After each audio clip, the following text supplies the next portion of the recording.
Channyn Lyne Parker is a human rights advocate, public speaker, community centric leader, and is the director of strategic partnerships. In conjunction to her role at Howard Brown Health, Channyn is a member of the executive leadership team and serves on the board of directors at Equality Illinois and the Transformative Justice Law Project. Channyn is quoted as saying, "Equality is the firmest pillar upon which human value stands. If I am named amongst those who are ambitious and maybe even crazy enough to believe that we, somehow through our actions, can leave this world a place." I believe something is typed incorrectly there, but I'm going to keep going. If I have played some small part in reducing the burden of injustice, then I have lived a life well served. I present to you all Channyn Lyne Parker. Hi, y'all. Thank you so much. Can y'all hear me? All right. Well, allow me to formally introduce myself. For those of you who don't know but already do, via Ken's introduction, I am Channyn Lyne Parker. I suppose if my life were written like a movie review, it would go something like this. Black trans girl extraordinaire, exceptional. She makes me feel so safe, surprisingly relatable, so not like the others. Coming to a panel discussion and Trans 101 near you, diversity, equity, and inclusion training sold separately. I am the little engine that they thought never could. It seems from the moment I pulled out from the station, I was swaddled with uncertainty, and throughout my life, I was met by a succession of naysayers who subtly seemed to say, "I think you can't. I think you can't. I think you can't." To my mother, they would say, the doctors would say, "Mom, the baby just doesn't have the lung capacity." I'm still breathing. To me, they would say, "Not like that, you won't. Those things don't happen for people like you." It happened. And on more than one occasion, I've heard, "Yeah, she just doesn't have the education." I'm still leading. But of all the things they said I never could, love was at the top of their list. So, being a trans woman, love and me have had this really weird on and off relationship. Interestingly enough, that's really weird.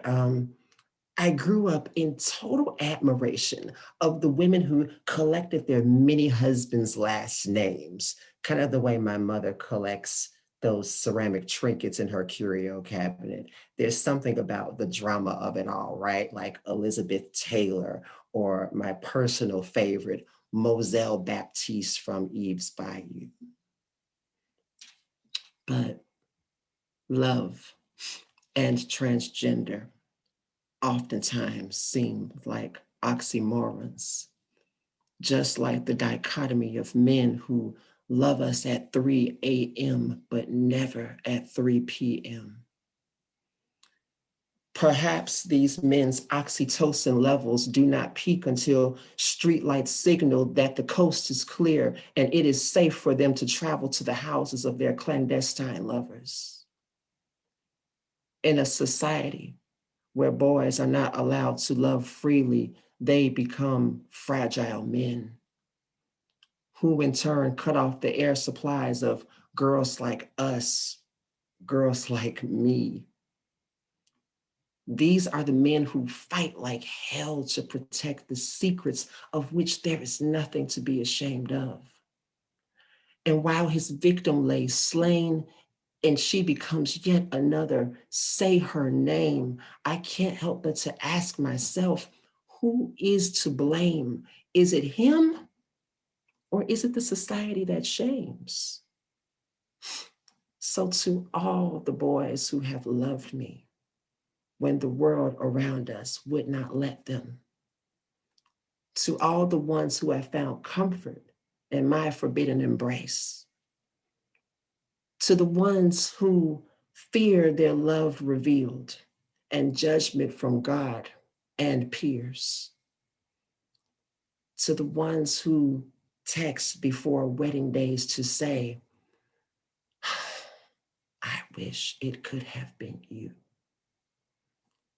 And to those whose memories haunt like the ghost of communications past, to Che, who, when we were teens, would find a way for our hands to graze one another, to D'Angelo, who in the cloak of darkness made the playground a wonderland, and the dizzying push on swings launched me to the stars, to Christopher, who indeed was splendid in the grass, and who I still think of every time it rains, to Tehran, there is way too much to tell, to Corey, I found safety in your arms, and to Kenneth, our happily ever after occurred after we both said the end. So here I am, a trans woman of a certain age, kind of like Ken on that page, a certain age,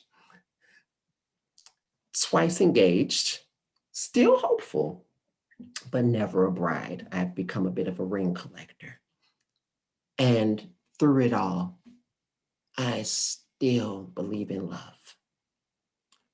And maybe, just maybe, I'll come to find that there aren't any happily ever afters or knights who ride in on valiant steeds to save the day. Maybe in real life, Prince Charming isn't always perfect. Maybe he's just as flawed and working out all of his toxicities and insecurities and societal injustices just like everyone else. And the princess, she's not perfect either. Birds do not serenade her in the morning time, nor do they braid her hair. But life has taught her to not accept poisoned apples from strangers, or prick her finger on deadly spindles, or to cut off her toes to fit glass slippers. It is through this she no longer waits for a prince to save the day and to slay the dragon. That job is all her own. And maybe in the end, she saves herself to quote, just enough as she rides off into her own goddamn sunset. I'm Channyn Lyne Parker, everyone. Thanks so much for listening.